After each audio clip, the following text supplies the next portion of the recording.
Hello everyone. Commerce topper में आप सभी का एक बार फिर से स्वागत है। आज हम बात करने वाले हैं डायरेक्ट टैक्स फॉर एमकॉम के एक और topic, taxation of political parties की। छोटा सा टॉपिक है, ज़्यादा समय नहीं लेगा। तो टैक्सेशन ऑफ पॉलिटिकल पार्टीज़ के बारे में बात करने से पहले मैं बताना चाहूँगा कि ये सेक्शन 13A इस पे लागू होता है, सेक्शन 13A इसमें लागू होता है। और ये कहता है कि इनकम ऑफ पॉलिटिकल पार्टीज़, हमारे देश में जो पॉलिटिकल पार्टीज़ हैं, जैसे जो भी कोई भी पार्टी है, चाहे वो किसी भी तरह की पार्टी हो, मैं यहाँ पे किसी का नाम मेंशन नहीं करूँगा।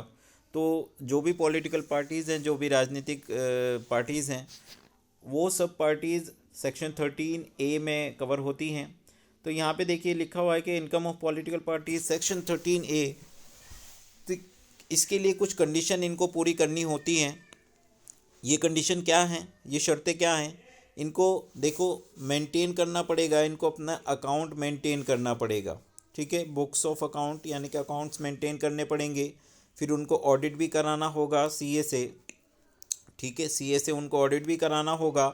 उसके साथ इनको एक, अगर ये 20,000 से ज़्यादा का चंदा, 20,000 तक का चंदा ये ले सकते हैं। उससे ज़्यादा का चंदा इनको इलेक्टोरल बॉन्ड से लेना पड़ेगा। तो 20,000 तक का जो चंदा है, इनको जो है उसका रिकॉर्ड रखना पड़ेगा। ठीक है, अगर इलेक्टोरल बॉन्ड्स नहीं हैं तो इनको उसका रिकॉर्ड रखना पड़ेगा। उसके अलावा अगर डोनेशन, ये 2,000 तक का डोनेशन ये कैश में ले सकते हैं। उससे ज़्यादा का डोनेशन इनको चेक से लेना पड़ेगा या डीडी से लेना पड़ेगा। ठीक है, तो उसका भी इनको जो है उसका भी इनको मेंटेन करना पड़ेगा, इनको रिकॉर्ड रखना पड़ेगा। तो 20,000 से ज़्यादा का चंदा अगर इलेक्टोरल बॉन्ड के अलावा इनको मिल रहा है तो उसका इनको मेंटेन करना पड़ेगा, उसका इनको एक इन्फॉर्मेशन अपने पास रखनी पड़ेगी। और 2,000 से ज़्यादा का चंदा कैश में नहीं ले सकते, केवल 2,000 तक का चंदा कैश में ले सकते हैं। 2,000 से ज़्यादा के लिए उनको चेक और डीडी लेना अनिवार्य है। तो ये शर्तें उनको पूरी करनी होंगी। अकाउंट्स भी बनाने हैं, ऑडिट भी कराना है, और जो चंदा मिल रहा है 20,000 या 2,000 वाला, तो उसको भी मेंटेन करके रखना है, सरकार को जवाब देना है। तो यहाँ पे देख सकते हैं आप कि उनके अदर सोर्सेज एग्जेम्प्ट है, कैपिटल गेन एग्जेम्प्ट है, सैलरी तो होती ही नहीं है, पॉसिबल ही नहीं है, पर वो भी एग्जेम्प्ट है। और कोई आईएफएच और कोई इनकम है वो भी एग्जेम्प्ट है।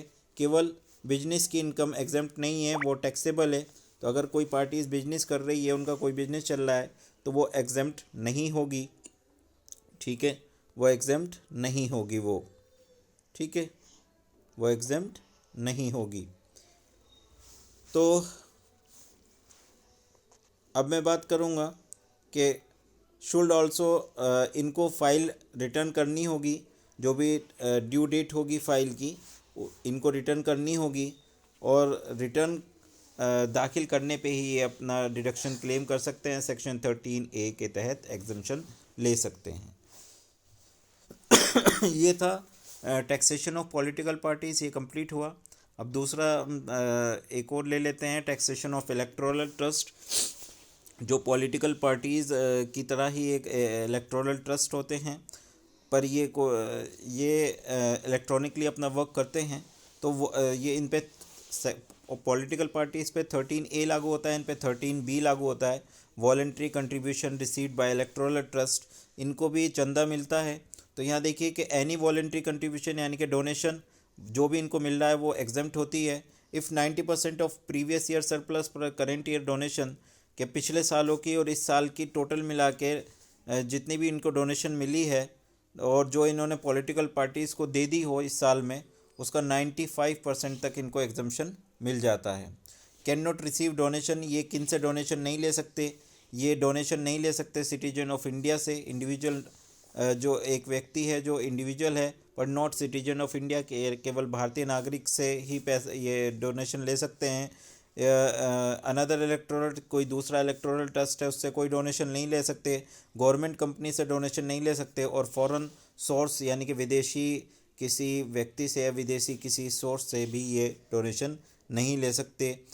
ठीक है, इसके अलावा रिसीव डोनेशन बाय अकाउंट पे चेक, ये जो भी डोनेशन लेंगे अकाउंट पे चेक से लेंगे, या डीडी होगा या इलेक्ट्रॉनिक मोड के थ्रू लेंगे। कैश में इनको ये नहीं ले सकते, ना ही क्रॉस चेक से ले सकते हैं, इनको ये अलाउड नहीं है। केवल ये डीडी चेक या इलेक्ट्रॉनिक माध्यम से ही डोनेशन ले सकते हैं। तो ये थी हमारे सेक्शन 13 इसका बुक प्रॉफिट कैसे निकालेंगे। तो नेट प्रॉफिट, उसमें आप interest as per books allowed, इसको छोड़ दीजिए। तो ये थी सेक्शन 13A, सेक्शन 13B। ठीक है, सेक्शन 13A, 13B और 13A। तो आज बस इसमें यही बात करनी थी। मिलते हैं आपसे अगली वीडियो में, तब तक keep working hard. Thank you very much.